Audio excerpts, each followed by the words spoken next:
এটা বিজেপির টাকা নয়। কংগ্রেসকে কোনোদিনও মুখ খুলতে দেখেছেন?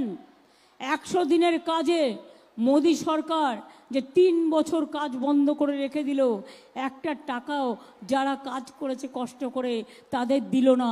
কংগ্রেস একবারও মুখ খুলেছে? মুখ খুলেছে? সিপিএম খুলেছে?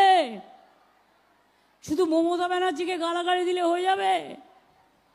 সারাক্ষণ মমতা ব্যানার্জি হচ্ছে ওদের অ্যালার্জি। আর ইন্ডিয়া অ্যালায়েন্সটা তৈরি করেছিলাম আমি, করেছিলাম, অন্য কেউ নয়। আর ইন্ডিয়া অ্যালায়েন্সের জোট আসলে সেটাকেও তৈরি করে দেবো আমরা, কিন্তু বাংলায় নয়। বাংলায় তৃণমূল কংগ্রেস থাকবে, তার কারণ আমি বাংলার সিপিএম কংগ্রেসকে বিশ্বাস করি না। এরা গদ্দারদের বন্ধু। এটা বিজেপির প্ল্যান।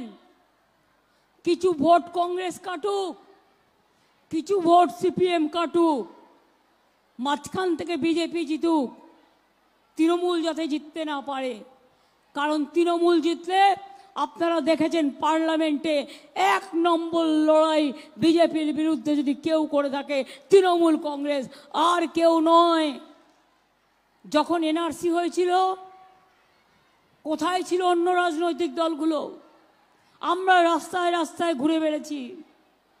আসামে যখন 19 লক্ষ মানুষের নাম বাদ দেওয়া হলো, কোথায় ছিল রাজনৈতিক দলগুলো? তারা কেউ ছিল না। আমাদের লোকেরা আসামে গিয়েছিল। এই মমতাবালা ঠাকুর বসে আছে দেখছেন, ওকে পাঠিয়েছিলাম মতুয়া সংঘের, ও আমাদের এমপি রাজ্যসভার। কাকুলে গিয়েছিল মৌসুম নূর, আমাদের এমপি, রাজ্যসভার এমপি করে দিয়েছি মালদা থেকে। মনে রাখবেন ডেরেক ওব্রায়েন গিয়েছিল।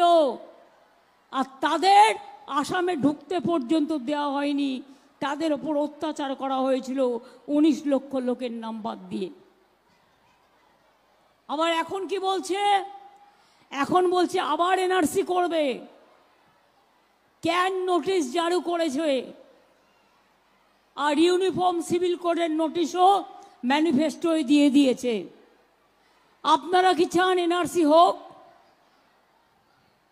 কি ভাই বোনেরা আমার, আপনারা কি চান এনআরসি হোক আর আপনাদের নাগরিকত্ব বাতিল হোক?